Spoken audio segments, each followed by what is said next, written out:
wabarakatuh. Perkenalkan, nama saya Ari Afrianti Sregar. Saya salah satu mahasiswi PPG dalam jabatan kategori 1 gelombang kedua bidang studi keperawatan di LPTK Muhammadiyah Jember. Saat ini saya mengajar di SMKS Kesehatan Nurul Hasanah, Provinsi Aceh. Hari ini, tanggal 12 Juni 2023, sebelum saya melaksanakan praktik pembelajaran uji kinerja pada mata pelajaran kebutuhan dasar manusia di SMKS Kesehatan Nurul Hasanah, saya ingin mengucapkan terima kasih kepada Menteri Pendidikan, Kebudayaan, Riset dan Teknologi, Direktorat Jenderal Guru dan Tenaga Pendidikan. Ucapan terima kasih kepada Universitas Muhammadiyah Jember, Fakultas Keguruan dan Ilmu Pendidikan. Ucapan terima kasih kepada Bapak Ibu dosen pembimbing serta kepada Bapak Ibu penguji UKM PPG tahun 2023, dan ucapan terima kasih kepada Kepala Sekolah SMKS Kesehatan Nurul Hasanah serta kepada seluruh teman sejawat dan siswa-siswi SMKS Kesehatan Nurul Hasanah. Berikut video uji kinerja pembelajaran saya. Selamat menyaksikan.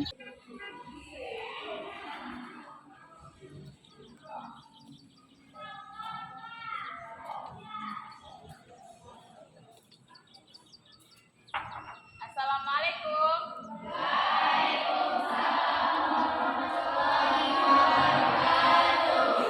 Selamat pagi anak-anak. Pagi Bu. Apa kabar? Baik Bu. Pembelajaran, coba dicek dulu di sekitarnya ada nggak sampah. Kalau ada tolong diambil, dibuang ke luar. Ya.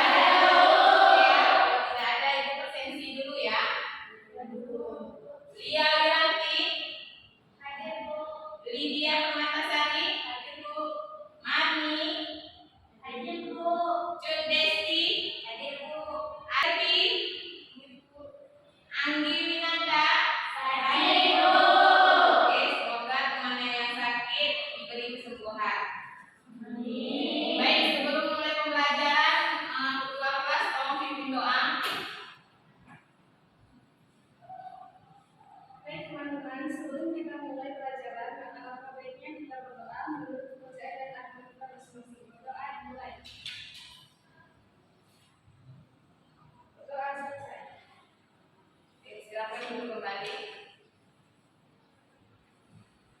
Baik ya, sebelum kita mulai pembelajaran, terlebih dahulu Ibu mau kontra waktu. Adapun pembelajaran kita pada hari ini yaitu tentang kebutuhan dasar manusia. Yang mana materi pembelajarannya yaitu tentang perawatan luka. Lama waktu pembelajaran kita yaitu 4 JP atau lebih kurang 160 menit. Ya, adapun pencapaian Ibu yang pertama itu menguraikan konsep luka dengan benar. Ya, yang kedua mengarahkan cara perawatan luka dengan benar, dan yang selanjutnya menguraikan karakteristik luka dan mempraktekkan prosedur perawatan luka sesuai dengan SOP. Paham sampai sini? Paham. Oke, tujuan dari pembelajaran Ibu pada hari ini yang pertama itu menguraikan konsep luka, baik itu pengertian jenis luka dengan benar.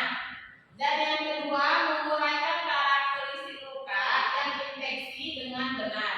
Ya, yang ketiga mengarahkan cara perawatan luka dengan benar sesuai dengan SOP-nya. Dan yang keempat mempraktekkan perawatan luka sesuai dengan SOP. Baik, ini adalah tujuan dari pembelajaran Ibu.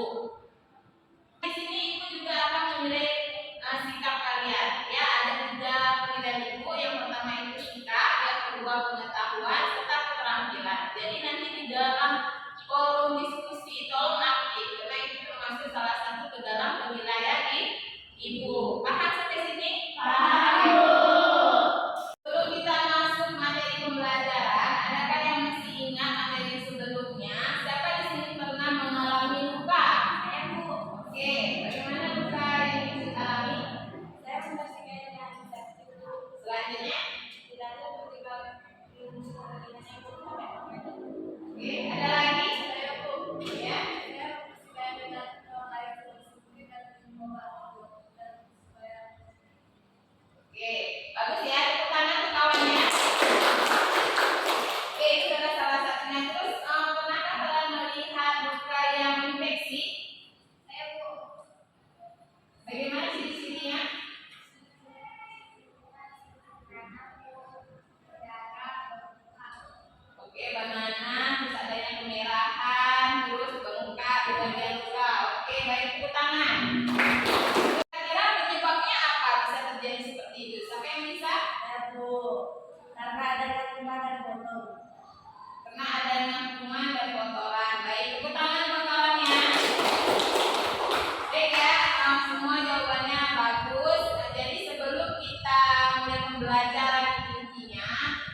terlebih dahulu kita bangun semangat ya dengan menyanyikan lagu nasional ya Garuda Pancasila. Silakan berdiri.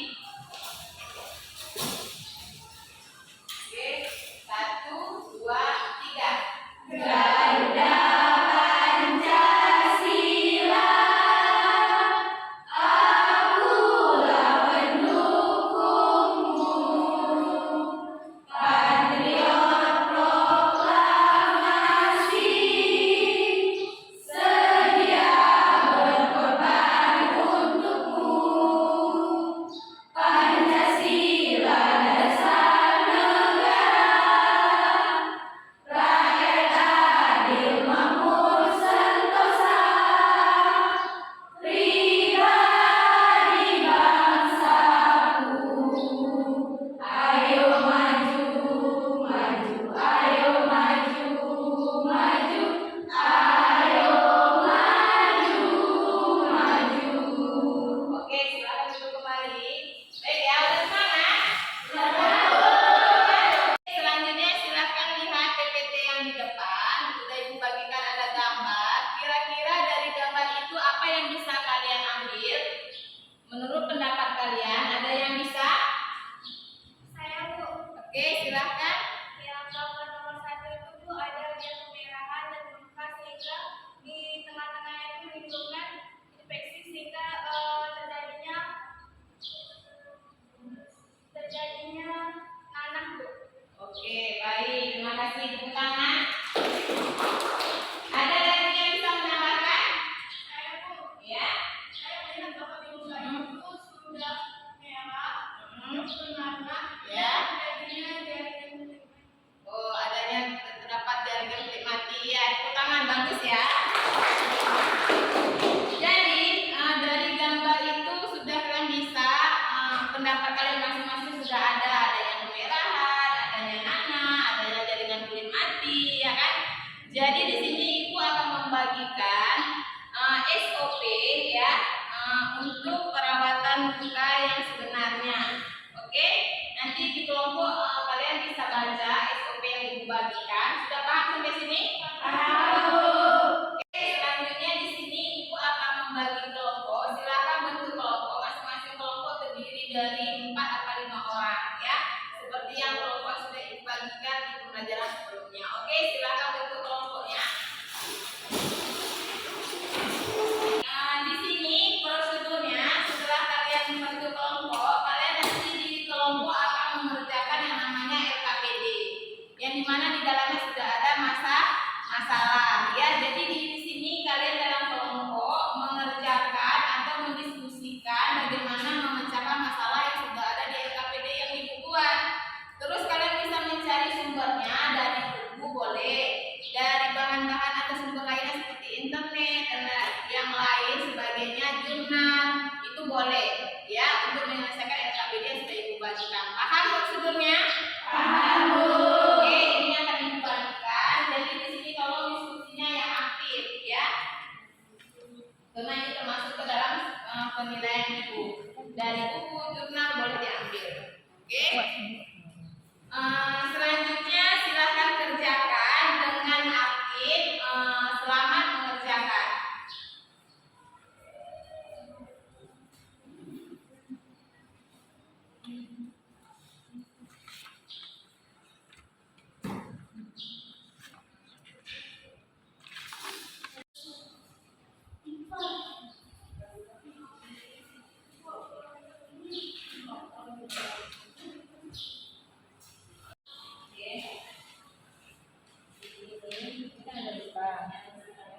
Kalian tuangkan ke dalam di sini. Apa masalah luka ini boleh dari buku, boleh dari jurnal, boleh dari handphone, dari jurnal.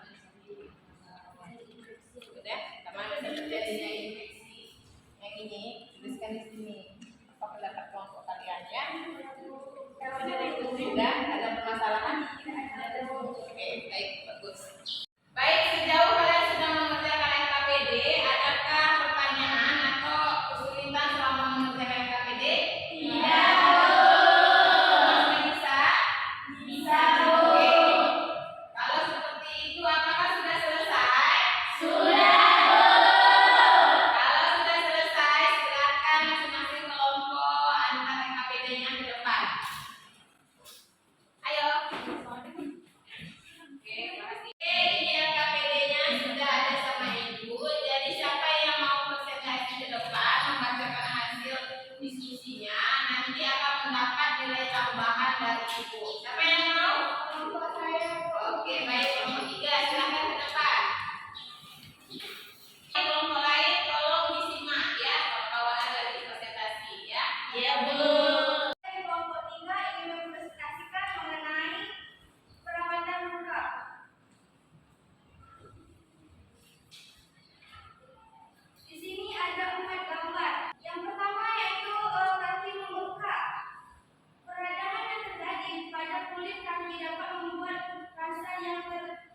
luka dan bakteri menginfeksi luka tersebut. Jadi, karena ini adalah terkenanya infeksi sehingga dia membengkak. Yang kedua ini adalah kaki yang tadinya luka tetapi sekarang mengering, tapi lama prosesnya karena dia tidak menjaga kebersihan sehingga proses pengeringannya itu sangat lama. Yang ketiga yaitu seorang kaki yang sedang diplaster.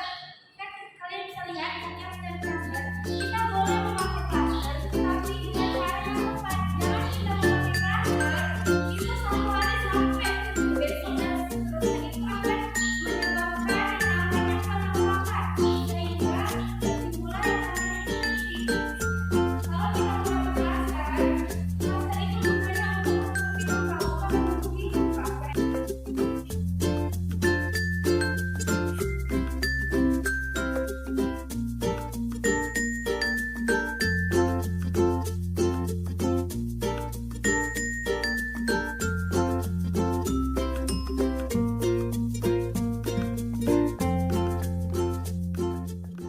Tepuk tangan buat kelompok 3. Oke, silakan kelompok 3 kembali ke tempat. Oke ya, presentasi dari kelompok 3 sudah cukup bagus ya. Luka sendiri adalah terganggunya integritas normal dari kulit dan jaringan di bawahnya yang terjadi secara tiba-tiba, disengaja atau tidak sengaja, terbuka atau tertutup. Itulah pengertian dari luka. Ya, jadi luka di sini sendiri dia juga harus kita ketahui dulu anatomi kulit.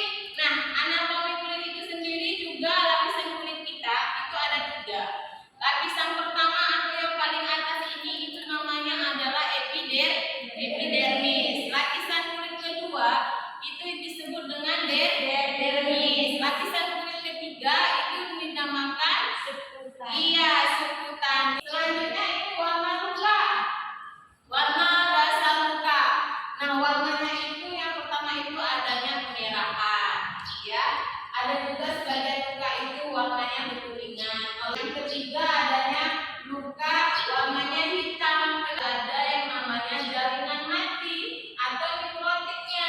Nah, nekrotik ini nanti kita potong jaringan mati sehingga jaringan baru akan muncul, akan tumbuh membentuk jaringan yang baru. Faktor-faktor yang mempengaruhi penyembuhan luka, yang pertama itu ada namanya usia.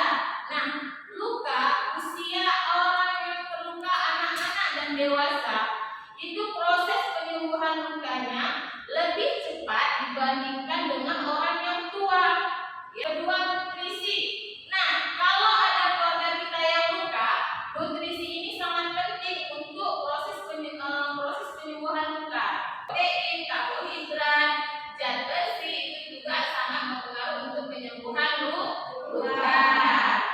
Proses penyembuhan luka sendiri dia ada yang fasenya 0 sampai 3 hari sudah sembuh, ya. Dan kronis. Yang namanya akut itu adalah luka yang penyembuhannya cepat. Nah, kalau yang kronis dia penyembuhannya itu lebih lama, ya. Itu yang namanya kronis. Paham sampai sini? Paham. Ya. Selanjutnya, yang Ibu sudah bagikan slide tentang SOP cara perawatan luka dasar dengan benar. Yang dimana di sini alat dan bahan serta prosedur kerja sudah Ibu bagikan di depan.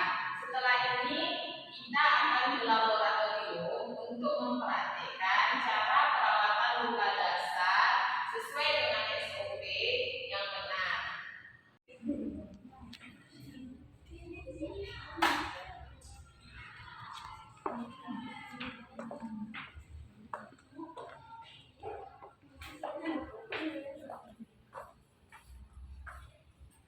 Oke, anak-anak Ibu semuanya silakan. Oke, baik, ini adalah alat-alat untuk perawatan luka dasar. Ya, yang dimana di sini di dalam tas steril ini sudah ada pinset anatomis. Ini namanya pinset anatomis. Ya, sudah paham? Sudah, Bu. Oke. Selanjutnya ini namanya adalah pinset chirurgis, yang mana di sini ujungnya ada giginya. Ya, nih. Ya, ada giginya. Ini cirugis. Paham? Oke. Terus selanjutnya ada kom yang berisikan cairan NaCl 0,9%. Terus ada betadin, ya. Terus ada kasa yang steril. Terus ada gunting perban jika diperlukan. Oke. Selanjutnya ini karena sudah steril di sini bahannya, kita tutup, ya. Jadi ini ada plaster, ya. Ini betadinnya tadi. Ini ada namanya handscoon steril, ya.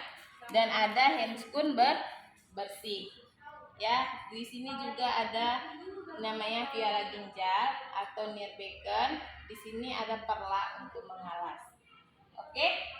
Sudah paham semua alat dan bahannya? Sudah, Bu.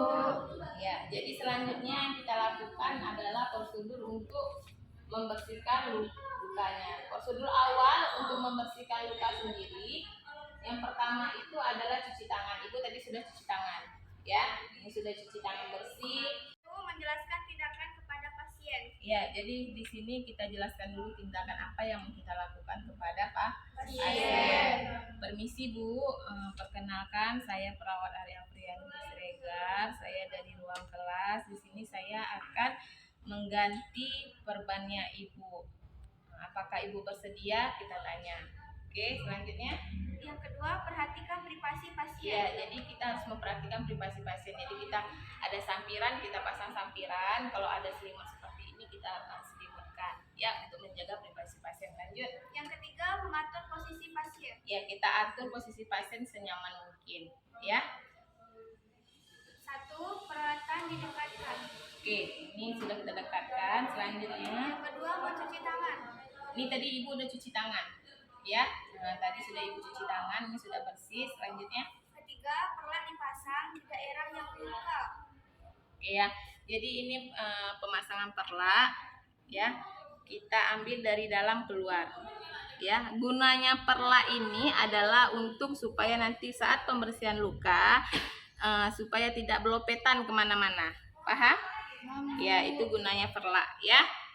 Terus Bengkok didekatkan dari arah dalam keluar dan bila balutan menggunakan perban dibuka dengan gunting. oke, ini bengkok sudah didekatkan, peralatannya sudah didekatkan. Selanjutnya kita pakai handscoon, ya. Ini handscoon yang bersih terlebih dahulu. Oke, setelah kita pakai handscoon, kita ambil ini.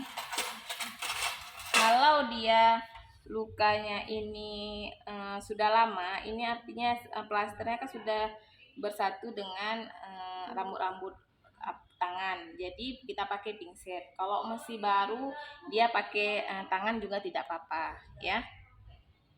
Seperti ini.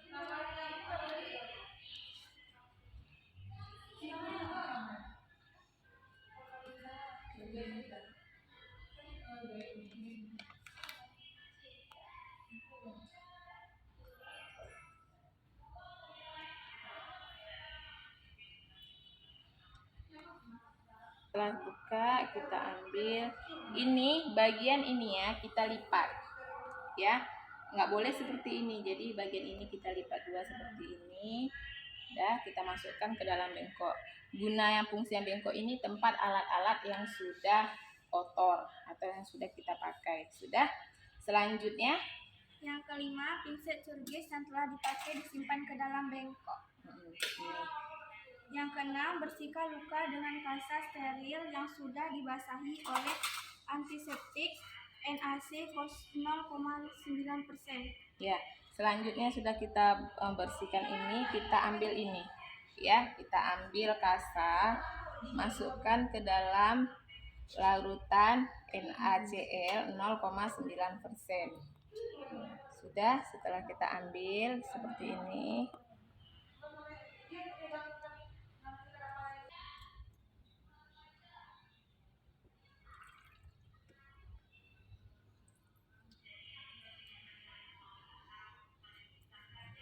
Ya, jadi ini kita bersihkan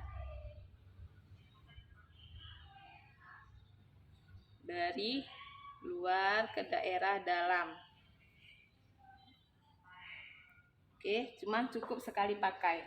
Buang, ambil lagi, bersihkan.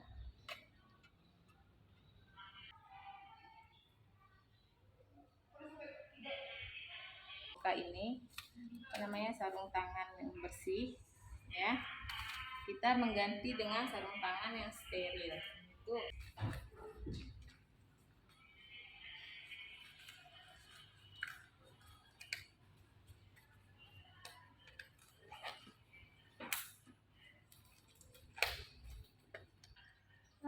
Luka ditutup dengan kasa yang diberikan betadine 10%. Oke ya.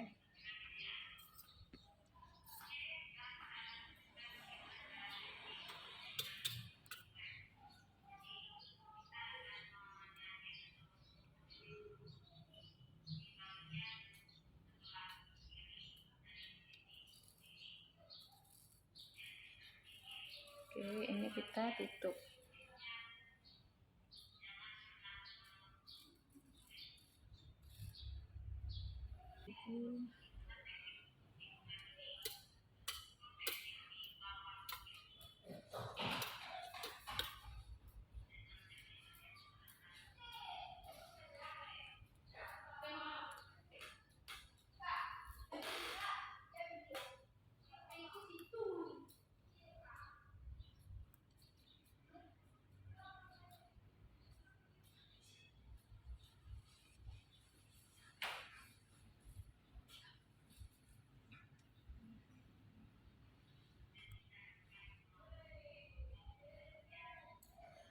Oke, setelah ini semua lukanya tertutup,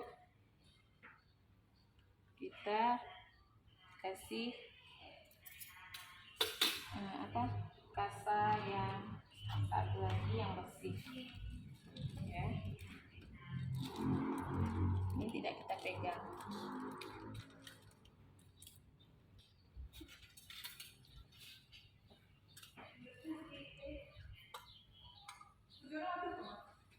Kita tutup.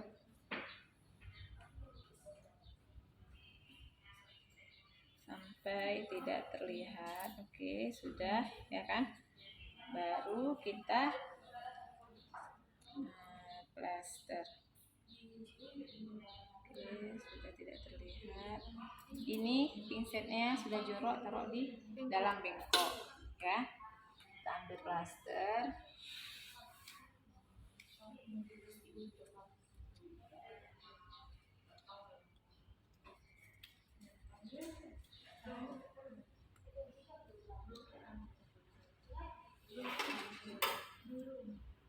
Kita pakai gunting perban.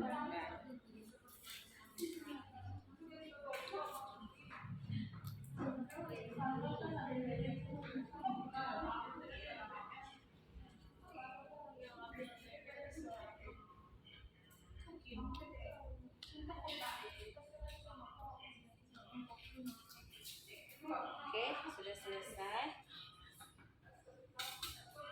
Peralatan dibersihkan atau dirapikan. Oke, ini semua alat-alat yang sudah kita pakai, kita bersihkan dan kita rapikan lagi. Tetap kita ambil perlaknya, tetap komunikasi kepada pasien, ya. Permisi ya Bu, tetap kita jalin komunikasi kepada pasien, jangan asal diambil karena pasien juga punya perasaan. Oke. Selanjutnya 11. Cuci tangan. Oke, ini setelah kita ambil perlaknya, kita buang handscoon, ya.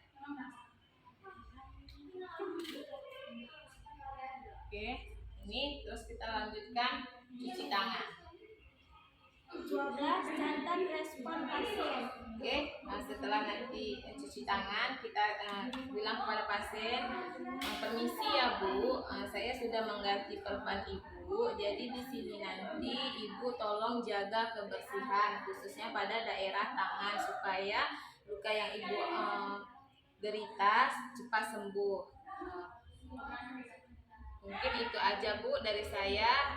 Saya akan kembali ke ruangan saya. Jika ada perlu nanti tolong dipanggil. Baru kita setelah kita komunikasi seperti itu kepada pasien, baru kita akhiri catat responnya bagaimana. balik ke ruangan. Paham sampai sini? Paham, Bu. Oke, mungkin itu aja praktik pada hari ini Ibu akhiri ya. Sebelumnya Ibu sudah udah Ibu kasihkan pre-test, ini akan Ibu kasihkan lagi post test ya. Jadi ini tolong dikerjakan di kelompok. Ini ada post test setelah pembelajaran sampai sejauh mana kalian sudah tahu materi pembelajaran Ibu hari ini. Paham? Oke, silakan kerjakan sebentar soal post testnya.